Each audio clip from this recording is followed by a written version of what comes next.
everyone, welcome to Meow Chica Meow Meow. In this video, I'll be sharing my experience when I tried to introduce my male cat to a female ragdoll.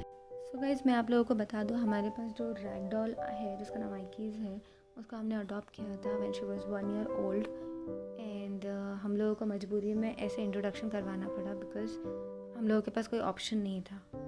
मैं आप सभी को यही suggest करूँगी कि cat का introduction इस तरीके से ना करवाएं बिकॉज़ बहुत कम कैट्स होती है जो इस मेथड को एक्सेप्ट कर सकती है। I will definitely try to make a video on correct way how you can introduce two cats to each other. इसका लिंक जो है मैं यहाँ पे आई बटन में पोस्ट कर दूँगी guys.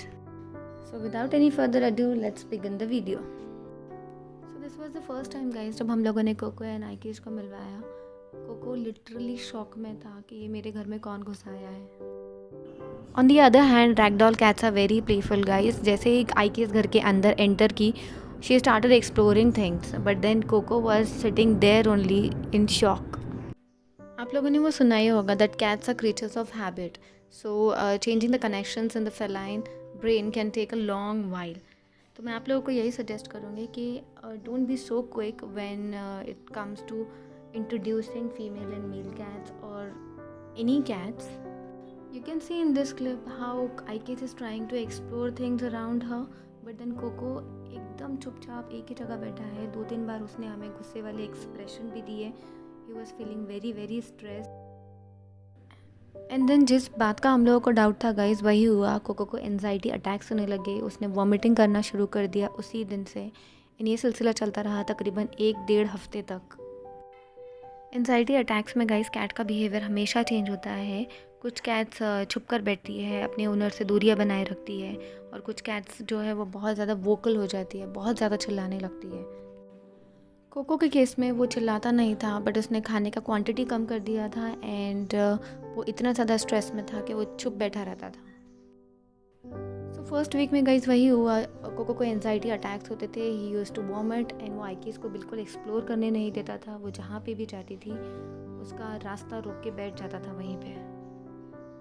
सो गाइस हम लोगों ने यहाँ पे एक टेबल रखा हुआ है जिसके नीचे हम लोगों ने कोको के लिए घर बनाया हुआ था एंड ऊपर हम उनके लिए खाना रखते हैं। जब भी आइकीज़ खाना खाने के लिए उस टेबल के आसपास आती तो कोको भाग के अपने घर में जाके बैठ जाता था। He was just not ready to share anything with the आइकीज़ at that time. And then in second week they literally started fighting. Coco पहले गुस्से में हम लोगों को देखता था और फिर आइकीज़ के साथ फाइट करना शुरू कर देता था।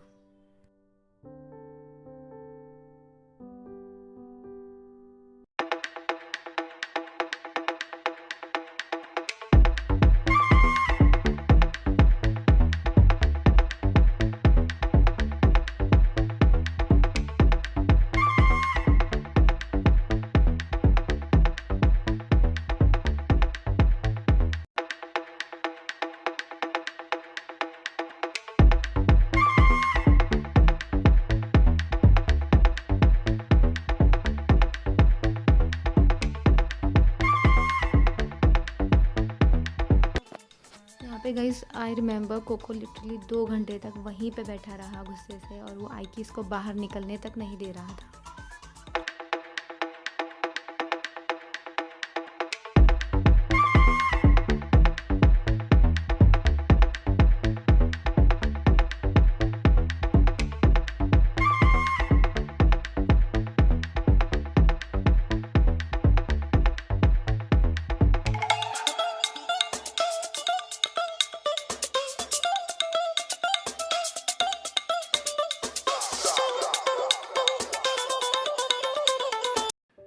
सो गाइस सेकेंड वीक के एंड में उनके फाइट्स थोड़े कम हो गए थे and then we have decided कि उनको दिन में कुछ घंटे हम लोग सेपरेट रखेंगे ताकि वो एक दूसरे को देखे, वहीं पे बैठे कुछ टाइम स्पेंड करें।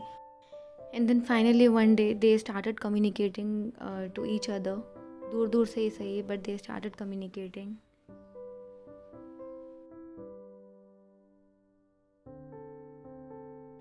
सो थर्ड वीक के स्टार्टिंग में दोनों एक स्पेस शेयर करने लगे थे एंड दिन भर झगड़ा करके थोड़ा बहुत एक ही जगह सो जाते थे। एक दिन मैंने उनको दोनों को एक साथ छुपते हुए देखा, एक ही जगह पे दोनों छुपे हुए थे। And then finally third week के एंड में दे स्टार्टेड ईटिंग टुगेदर। फिर भी कोको अपना बाउल शेयर नहीं करता था।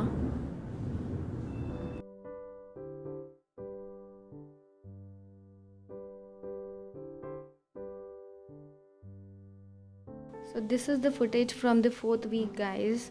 They started sitting together, they started chilling together, and this is how they became friends now. Thank you for watching.